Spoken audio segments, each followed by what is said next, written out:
वहीं कानपुर में हुए हादसे पर सपा अध्यक्ष अखिलेश यादव ने तंज कसते हुए सरकार पर निशाना साधा। अखिलेश ने कहा कि जब सड़कें ही ठीक नहीं होंगी तो हादसे तो होंगे ही।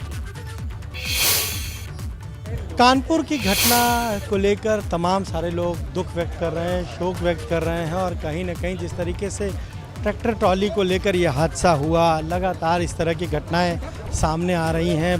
बहुत दुखद हादसा है। समाजवादी पार्टी के राष्ट्रीय अध्यक्ष अखिलेश यादव हैं, उनसे बात करने की कोशिश। अखिलेश जी, कानपुर में बहुत दुखद है और सरकार को मदद करनी चाहिए और भविष्य में ऐसी घटना न घटे इसके लिए सरकार को कदम उठाने चाहिए। इस तरह की घटनाएं बहुत हो रही, लखनऊ में हुआ, फिर कानपुर में हो गया। जब सड़क अच्छी नहीं होगी और रफ्तार से चलने देंगे तो आखिरकार क्या होगा।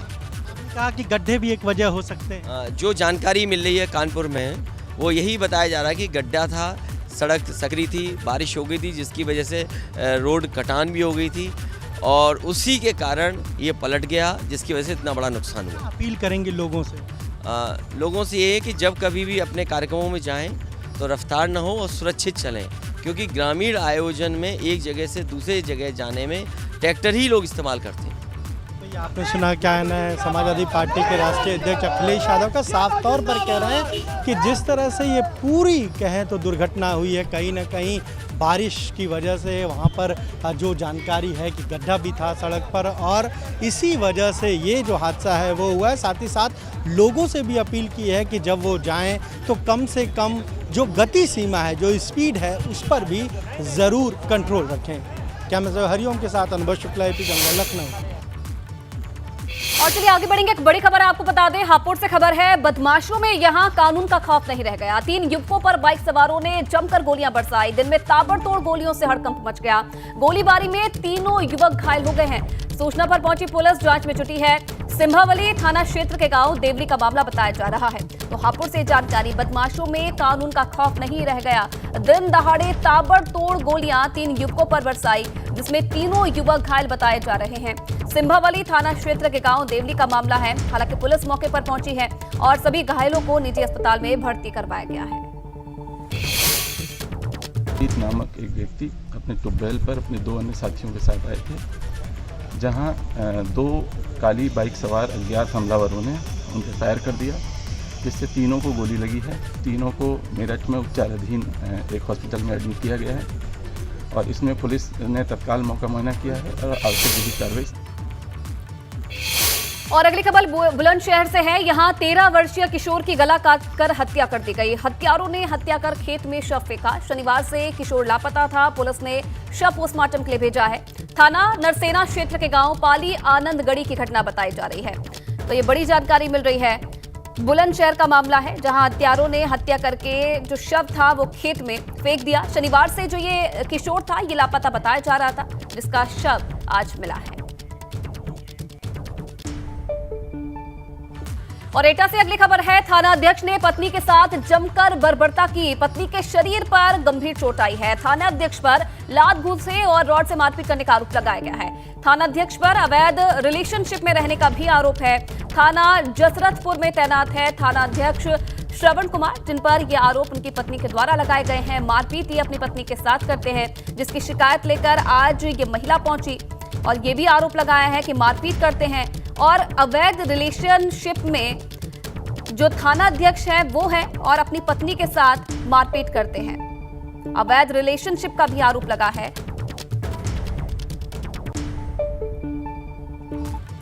और इधर झांसी से अगली खबर है। सपा के पूर्व विधायक दीप नारायण सिंह की रिमांड। पुलिस ने 48 घंटे की रिमांड पर लिया है। दीप नारायण से रिश्तेदार अनिल यादव भी रिमांड पर हैं। तो ये बड़ी जानकारी मिल रही है झांसी से। सपा के पूर्व विधायक हैं दीप नारायण, जिन्हें रिमांड पर लिया है पुलिस ने। 48 घंटे की रिमांड पर पूर्व विधायक दीप नारायण सिंह को लिया गया है। इसके साथ साथ इनके रिश्तेदार हैं अनिल यादव, इनकी भी पुलिस की तरफ से रिमांड ली गई है।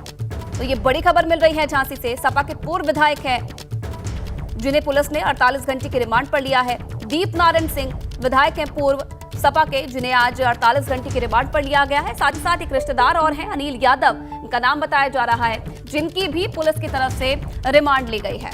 तो 48 घंटे की रिमांड है पुलिस की तरफ से, पूछताछ इनसे की जाएगी।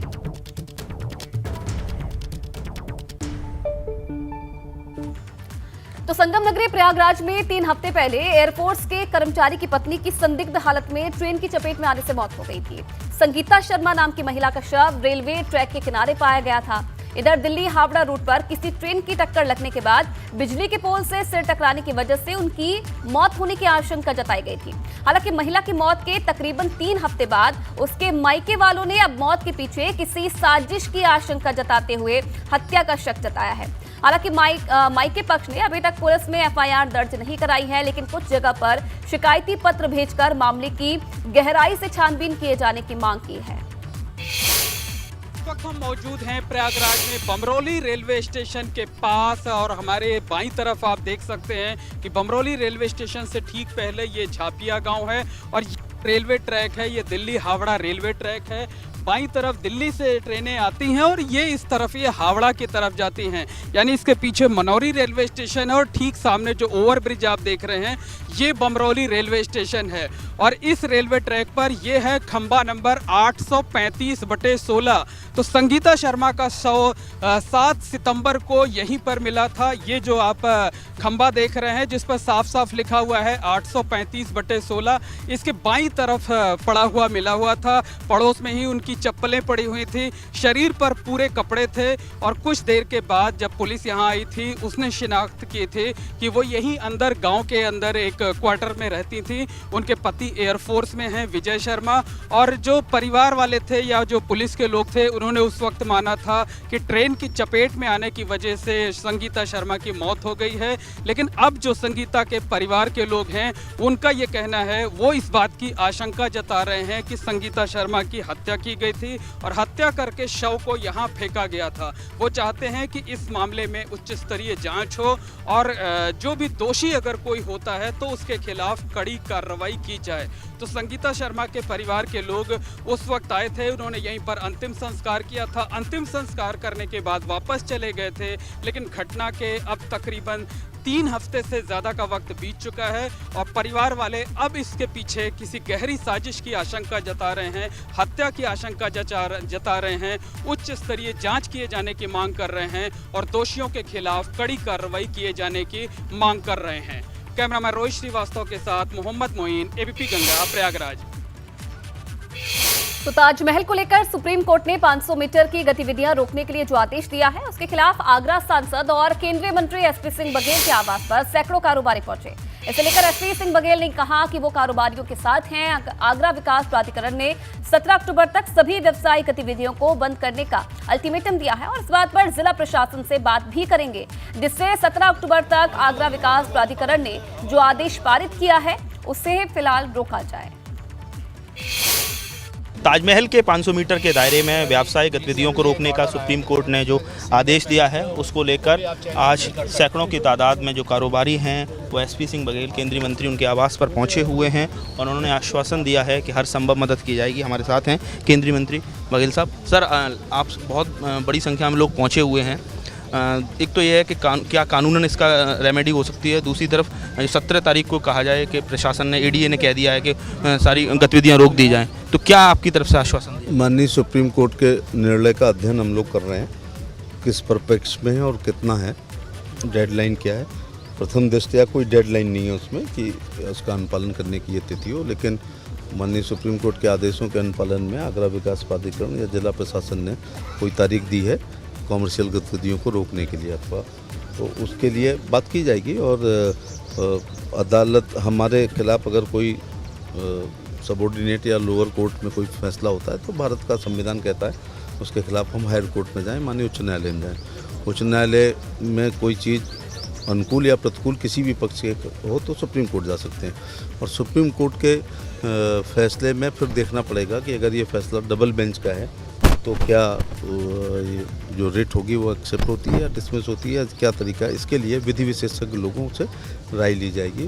आप बताइए नितिन, आप कैसे देखते हैं? अब आप लोग पहुंचे हुए हैं और आपको ही जिम्मेदारी दी गई है। जी, अभी हम सांसद जी से हमारी जो वार्ता हुई है उसमें सांसद जी ने हमें आश्वासन दिया है और यहाँ पे जो हमारे क्षेत्रीय विधायक हैं धर्मेश जी और माननीय विधायक शिवहरे जी भी हमारे साथ हैं और उन्होंने बोला है कि हम सभी जनप्रतिनिधि जो है बात करेंगे एडीए से और ये जो डेडलाइन 17 अक्टूबर की दी गई है इसको आगे बढ़वाएंगे ताकि हमें समय मिल सके और हम अपनी जो है रिट सुप्रीम कोर्ट में लगा सकें और उसका जो भी वहाँ से सुप्रीम कोर्ट से हमें इंटरिम रिलीफ मिले तब तक हमें मौका दिया जाए और समय। रिव्यू पिटीशन में जाना है, पुनर्विचार याचिका?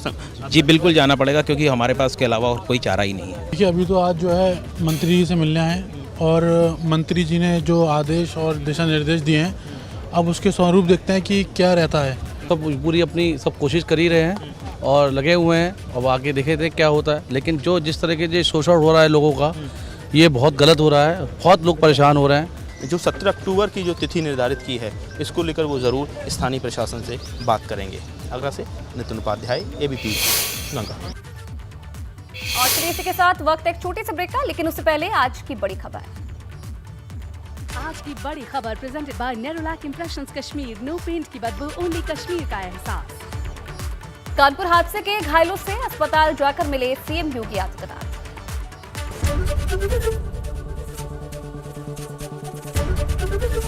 ABP गंगा, खबर आपकी, जुबान आपकी।